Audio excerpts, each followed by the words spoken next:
All right, so is an average of 2.4 hours of TV per day significantly less than an average of 3 hours per day? I don't know. We're going to run a hypothesis test. Now, to run a hypothesis test, you need a few things to start with. You need hypotheses, you need a significance level, and you need data, right? So I have one hypothesis up here. Now, a given hypothesis is not necessarily the alternative. It depends on what it looks like mathematically. Okay, so average. What symbol do we use for average? Mu, that's that funky little MU type shape there. And we're saying less, so that is this symbol. And then we're saying 3. And because that has no equals in it, it must be the alternative. So I say H subscript A colon mu is less than 3. And how about a null hypothesis? Equals is the easy one. Stack key always goes for equals, almost always. Mu equals 3. Is it always going to be equals? Nah. The FDA said they want the average amount of lead in water to be less than or equal to 15, right? So that was a slightly different case. Let's see, because of the less than, is this a left tail, right tail, two tail? Is a left tail test when we get to the drawing. Left tail. And that matters because for stat key to calculate the p-value, it needs to know, is it left tail, right tail, or two tail? For the spreadsheet to calculate the p-value, we have to know which tail to look in. Okay, significance level. 5%, it's not a big deal. And the point of the significance level is that you have something to compare your p-value to say, is this unusual or not? Right? If it's less than the significance level, this is unusual, and we can say, yeah, that's significant. Whoa, this shouldn't happen normally. All right, data, we need data. Okay, well, we happen to have some data. We were given an X bar, an average from the sample of about 2.4. Sample size matters, so we also need to know that this came from a sample of size 33. And minimally, we also need the standard deviation. Now that's all in the spreadsheet, so we'll use the spreadsheet in a sec. Where's that spreadsheet? I think it is this one. Yeah. And for the hours of TV per day, I got about 1.7-ish.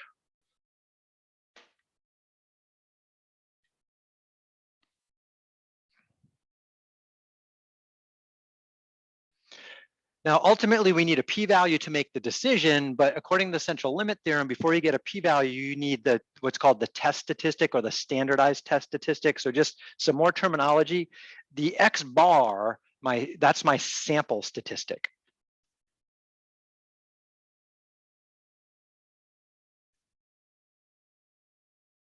The 3 hours, that's the population proportion, or sorry, population parameter. Okay, so that's from the population, that's from the sample. We're going to calculate what's called a t-score, and a t-score is called a test statistic or a standardized test statistic. And you'll see this in the book and in the homework, they'll refer to a test statistic or a standardized test statistic. Yeah, it is. Statistic. And sometimes it's also referred to as the standardized test statistic. Standard. Oops. Yeah, that's right. Standardized. So if somebody says, hey, what's the sample statistic? You would say, oh, that's the mean of 2.4 from the sample.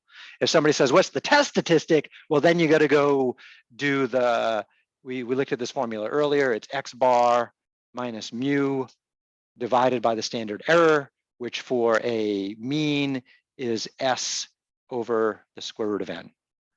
And we have all of that information right here. We could just whip this out on a regular calculator. So I'm just going to actually write it out. What's that? Or the spreadsheet does it for us, right? If you have the data. Now, I didn't give you the data, so that means you can't actually use the spreadsheet at this moment, but you can do this right now. So I would take my 2.4 from the sample.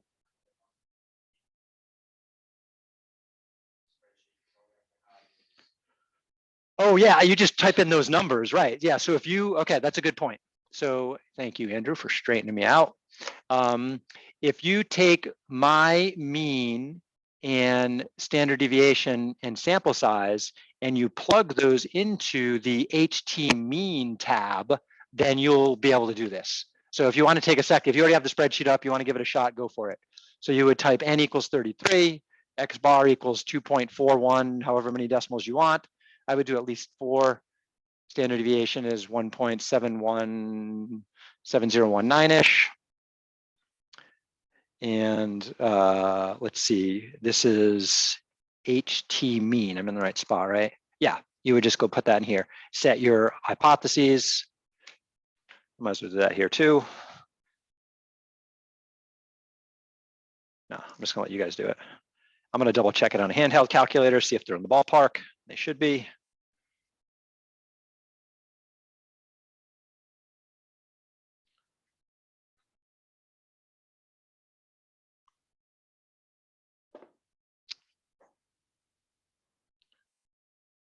So I'm just going to write down my approximation here first. So 2.4 minus 3, my standard deviation was about 1.7. And if I divide that in the denominator also by the square root of 33, that's going to give me what we call a t-score, which is like a z-score. All right, so let's get this data.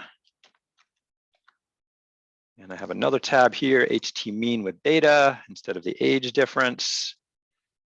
Just going to paste this in there. And I get about the same numbers here. So I'm getting oh, something's wrong. Oh, sample size, forgot to set that. Oh, it didn't automatically do the sample size. Oh, what? Oh, I pay, huh? What? How did that happen? Okay, clearly I messed that up. Delete. Apparently, yeah. Okay, sample size is 33. That's better. Wow, that was crazy. What was the t-score before? Like 30 something? I don't think I've ever seen a t-score that big. 8, holy crap. Is it really 8? Okay, so something's wrong in my calculation here. What am I missing? Standard, did it do weird stuff again on me? No, okay, so let's see. Oh, I didn't set my null correctly. What's my null here? It's 3, okay, that matters. Set your null. Okay, there we go. So now I get a t-score of negative 1.9-ish. Anyone else get about negative 1.9 for the t-score? And again, if I did it on a handheld calculator, it would be 2.4 minus 3, close parentheses, divide by parentheses, 1.7 divided by the SQ, oops, that's not a 1.7, there we go. SQRT is the abbreviation for square root, 33, close, close. With the rounded numbers, I get about -2, right? Does rounding matter? Apparently, right? So we got to be careful about rounding. I introduced a lot of rounding error here and here. All right, so -2, -1.9, are they in the ballpark? Yeah, they're in the ballpark. I should be a little more careful with rounding. So this was kind of a dangerous calculation there. I rounded too much. All right, so back to the spreadsheet here. Okay, this t-distribution did not like the way I typed that for a two-tail. I'll have to investigate that later. But this is not a two-tail test. What kind of test is it? I was wondering if mu was less. And so this is a left tail test. I like to remind myself of that all over the place. So I want this line right here. I'm getting a p-value of about 3%. Okay. Now, what's that? So yeah, that's a low p-value compared to 5%. So we would say reject the null hypothesis, accept the alternative. That on average, according to this survey, college students watch less than 3 hours of TV per day. Okay. Oh yeah, we did this a while ago when we first looked at hypothesis tests, and we used a stat key simulation for it. Yeah, and so if we did the stat key simulation, we should find the same thing. Again, to use stat key, you can't just be given the summary statistics for a mean. You have to be given all of the original data if we wanted to test this out in stat key. All right, so let us draw a quick picture and make sure we got our facts straight and write down the right decision and conclusion. So I think it's highly worth your while to summarize with a normal distribution sketch of what we just found. So draw your best bell-shaped curve.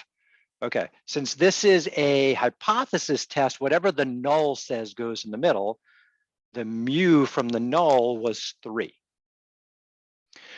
My sample mean X bar was definitely less, but I don't know if it's less way out here or less way over here.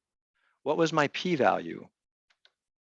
My p-value was about 3%. Okay, so 3% is pretty far off in the tail there. So in my picture, I would put it about right here. That's my 2.4. And you never know. That's why we have to do all this work. You never know if the 2.4 is close to 3 or it's far from 3. You got to figure out what that scale is. So my p-value is out here, and that I'm just going to call it about 3%, 0.03. And then we always compare our p-value next to our alpha significance level. So 0.03 is about my p-value, my alpha was 0.05, and 0.03 is definitely less than the 0.05. If it's less, then we get to reject the null hypothesis. That's my decision. Reject the null hypothesis. And again, that's what we call a decision. Decision is the easy part. Either you reject or you fail to reject. Only 2 options. The conclusion is like a press release. We're going to put this in the school newspaper. What do we tell people? We're not going to say we're rejecting the null hypothesis. Everyone's going to be like, what's a null hypothesis? All right, so then we have to know what our parameter means. Our parameter is the average amount of TV college students watch per day, right? And we're not going to elaborate on what TV means here. We're just going to call it TV. Recreational screen time. We could call it that. That's kind of another way to call it. All right, write your best conclusion. What does reject the null mean in this context? Press release. This is going in the paper. Write something down. Andrew. Andrew is such an accepting soul.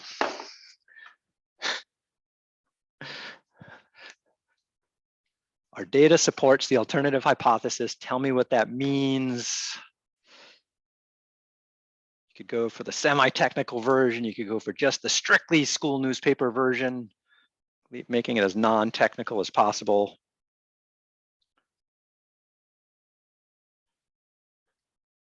I'm going to write my simplest version I can come up with right now.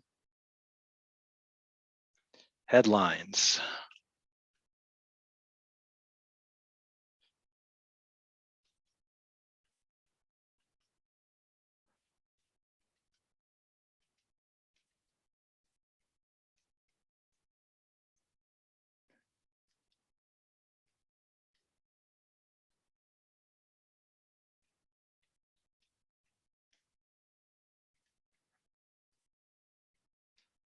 That's about the simplest conclusion I could come up with.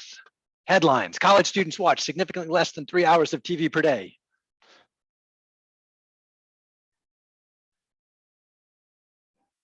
This isn't a confidence interval, right? So all we have to go on as far as a percentage type thing is the 5% significance level. And that if we were writing a paper that we were going to publish, we would say at the 5% significance level, an average of 2.4 hours per day is significantly less than an average of 2 hours per day for a group of 33 college students surveyed. That gets a little more technical once we throw that in. Usually when we're writing the conclusion, we don't usually state the significance level or the p-value. We just state it's significantly less. If they ask, what do you mean by significantly less? Well, I can say, well, we get a p-value of about 3%, which was less than our significance level of 5%. So we don't need to add that in there. Yeah. But we could certainly write more than I just did there about this. What would that get right there? That's like a B right there. It's not an A. Shall I write an A version? Okay, let's write an A version of that. Okay, now I got to think harder about it. Okay, so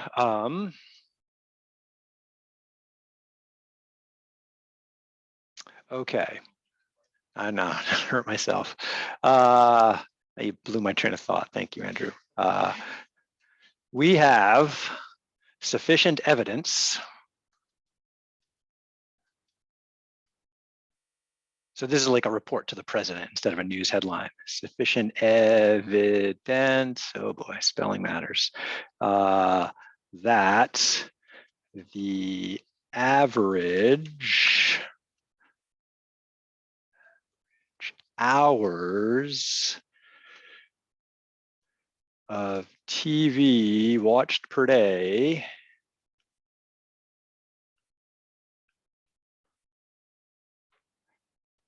by college students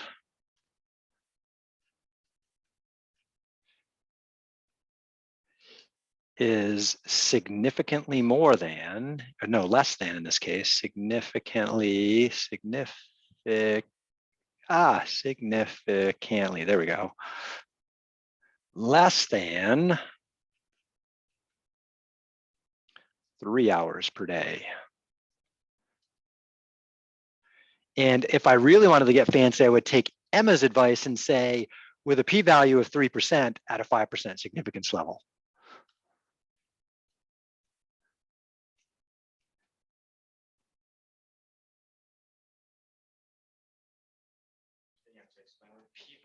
I'm going to do that next. Thank you. What's a p-value? With a p-value of about 3% at the 5% significance level.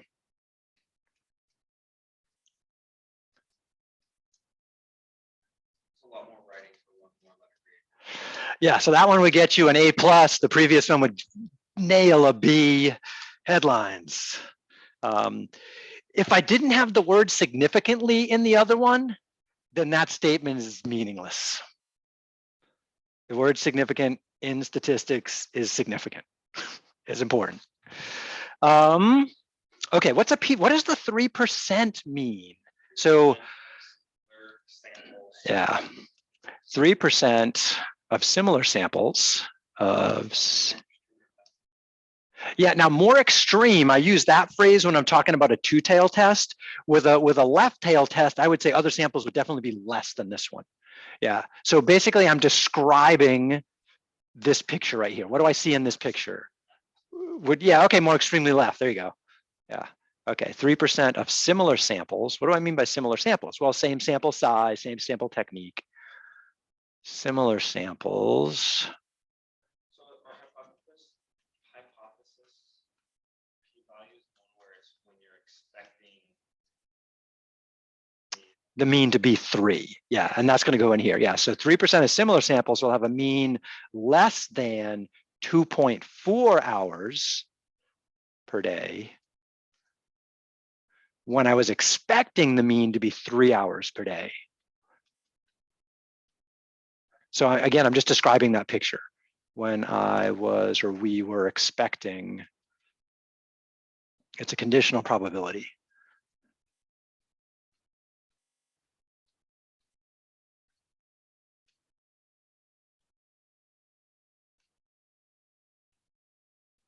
This is not a conclusion.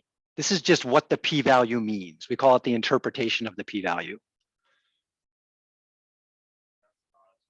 It's not I'm much more concerned about, can you tell me what decision to make and can you give me the conclusion? That's the most important thing. So this is the interpretation of a p-value, of this p-value. And again, because that's a small percentage compared to 5%, we say reject and all, conclude the alternative is what the data supports. Is the alternative true? Do we know for sure that college students watch less than 3 hours per day? No. There's a chance we made a mistake here because of our sample. All right.